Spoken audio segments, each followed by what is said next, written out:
तर धाराशिवमध्ये उपमुख्यमंत्री एकनाथ शिंदे हे पाहणी करतायत, पण त्यावरून शेतकरी नेत्यांनी सरकारवर निशाणा साधलेला आहे।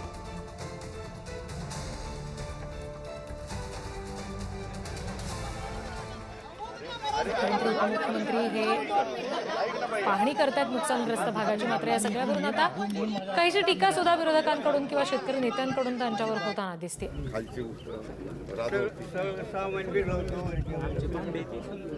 त्यामुळे नौटंकी करत पाण्यात फोटो काढून, जहाजावर फोटो काढून, होड्यांमध्ये फोटो काढून सोशल मीडियावर टाकण्याऐवजी मंत्रालयात बसा, हे शासन आदेश बदला, जे निकष पीक विम्याचे तुम्ही काढून टाकले त्याच्यामध्ये आज आम्हाला या अतिवृष्टीमध्ये मदत मिळाली असती, तो पुनर्प्रस्थापित करा।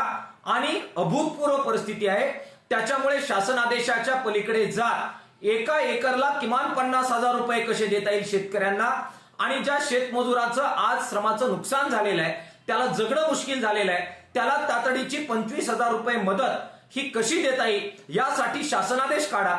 मला मुख्यमंत्र्यांना उपमुख्यमंत्र्यांना प्रश्न हा विचारायचा आहे की ठीक आहे, तुम्ही 8,500 रुपये जिरायत शेतकऱ्यांना, सगळ्यात जास्त शेतकरी 90% तेच आहेत ना, त्यांना मदत जाहीर केलेली आहे।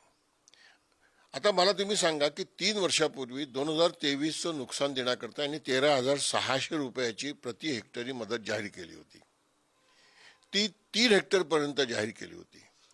यावर्षी तर पूर्णपणे आभाळ फाटलेल्या मराठवाड्यामध्ये काही भागांमध्ये तर असं आहे की काहीच शिल्लक राहिलेलं नाही आहे।